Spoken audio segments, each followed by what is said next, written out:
Halo teman-teman, perkenalkan nama saya Elsie Gracella, NIM 2011-06-1890, kelas D11. Pembuatan video ini untuk memenuhi tugas UAS Strategi Belajar Mengajar di SD.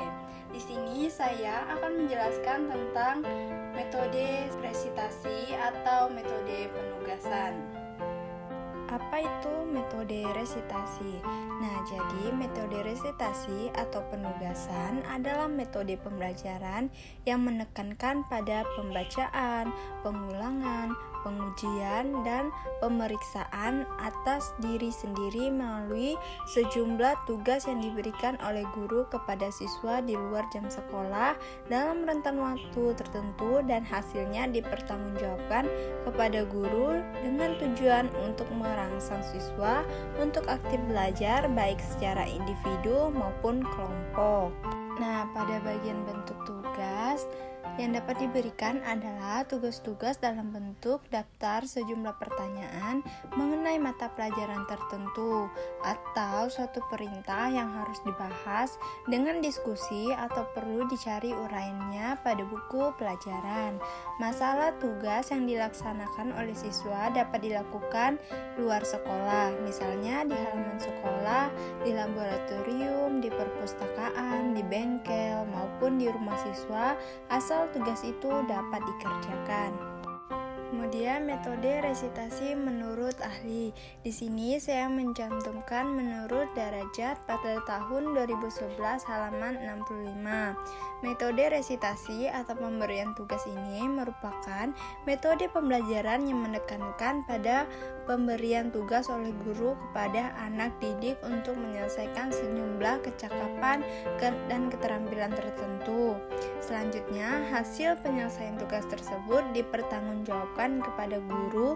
Dalam pelaksanaannya, anak didik tidak hanya menyelesaikan di rumah, akan tetapi juga dapat menyelesaikan di perpustakaan, di laboratorium, ruang praktikum, dan lain sebagainya. Nah, kemudian langkah-langkah metode resitasi.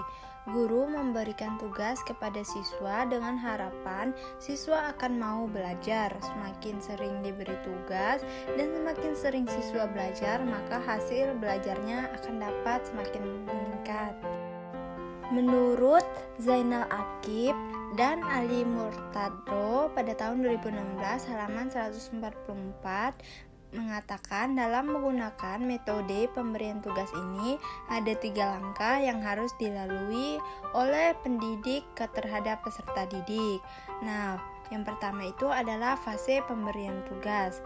Di sini fase pemberian tugas ini dibagi menjadi 5 langkah lagi, yaitu yang pertama merumuskan masalah dengan jelas, yang kedua menentukan tujuan pelaksanaan tugas, yang ketiga menentukan jenis tugas, yang keempat memberikan pelajaran atau pengarahan tugas, dan yang kelima memberikan petunjuk atau sumber yang dapat membantu pekerjaan peserta didik.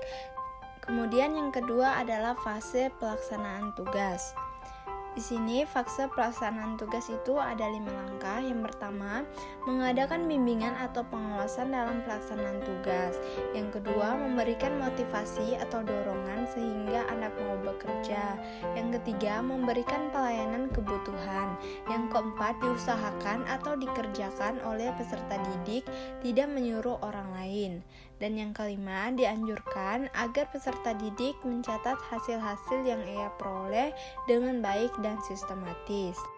Kemudian pada fase yang terakhir atau fase yang ketiga yaitu fase pertanggungjawaban tugas. Nah, di sini ada 4 langkah. Yang pertama itu pelaporan secara lisan atau tulisan, tindakan atau demokrasi. Yang kedua, melaksanakan penilaian hasil pelaksanaan tugas. Yang ketiga, melaksanakan penilaian proses hasil pelaksanaan. Dan yang terakhir adalah mendiskusikan kesulitan-kesulitan yang tidak dapat diselesaikan oleh peserta didik selama pelaksanaan tugas tersebut. Nah, yang selanjutnya kita akan membahas kelebihan dan kekurangan metode resitasi. Di sini ada 4 kelebihan metode resitasi. Yang pertama adalah tugas lebih merangsang siswa untuk belajar lebih banyak, baik pada waktu di kelas maupun di luar kelas. Metode ini dapat mengembangkan kemandirian siswa yang diperlukan kehidupan kelak. Nah, yang kedua yaitu metode ini dapat membuat siswa bergairah dalam belajar karena kegiatan belajar dilakukan dengan berbagai variasi sehingga tidak membosankan. Nah, yang ketiga yaitu dapat lebih meyakinkan tentang apa yang dipelajari dari guru, lebih memperdalam, memperkaya, atau memperluas pandangan tentang apa yang dipelajari. Nah, yang terakhir atau yang keempat yaitu tugas dapat membina kebiasaan siswa untuk mencari dan mengolah sendiri informasi dan komunikasi. Kemudian kekurangan metode resitasi. Nah, di sini juga ada 4 kekurangan metode resitasi. Yang pertama yaitu siswa sulit dikontrol apa benar mengerjakan tugas atau orang lain. Nah, yang kedua yaitu tidak mudah memberikan tugas yang sesuai dengan perbedaan individu siswa. Yang ketiga yaitu terkadang tugas itu dikerjakan oleh orang lain tanpa pengawasan.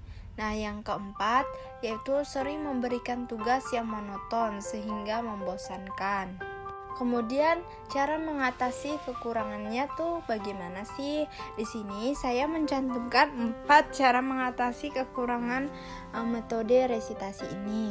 Yang pertama adalah cara mengatasinya dengan guru menjalin kerjasama dengan orang tua siswa untuk mempermudah pengawasan siswa dalam mengerjakan tugasnya.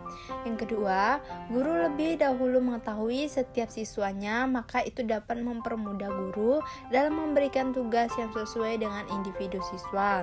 Yang ketiga, untuk mengantisipasi kelemahan pada poin ketiga tadi adalah dengan guru memberikan siswa LKS dan menjelaskan kembali tugasnya pada pertemuan yang akan datang. Guru akan memberikan apresiasi bagi siswa yang mengerjakan tugasnya sendiri, baik berupa penambahan nilai atau hadiah kecil. Nah, yang keempat, guru harus menjadi kreatif dan inovatif agar tugas yang diberikan kepada siswa dapat bervariasi sehingga tidak monoton dan tidak membuat siswa merasa bosan dengan tugas yang diberikan.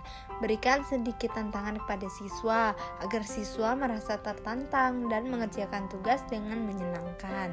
Contoh penerapan metode resitasi. Pertama, guru membuka pelajaran dan memotivasi siswa. Kemudian, guru memberikan pertanyaan untuk membantu mengingat kembali pada materi sebelumnya, yakni materi tentang struktur jaringan organ tubuh. Kemudian, guru memberikan materi dengan mengenal struktur jaringan organ tubuh berdasarkan LKS. Kemudian, guru memberikan tugas individu kepada siswa dalam masing-masing kelompok kecil yang berkaitan dengan materi tersebut, serta memberikan petunjuk dalam mengerjakan tugas.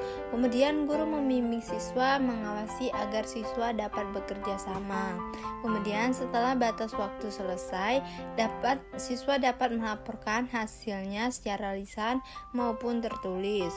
Kemudian guru memberikan kesempatan kepada siswa lain untuk menanggapi hasil kerja kelompok temannya. Nah, sekian penjelasan materi dari saya. Terima kasih bagi teman-teman yang sudah mendengarkan. Semoga video saya ini dapat bermanfaat. Terima kasih.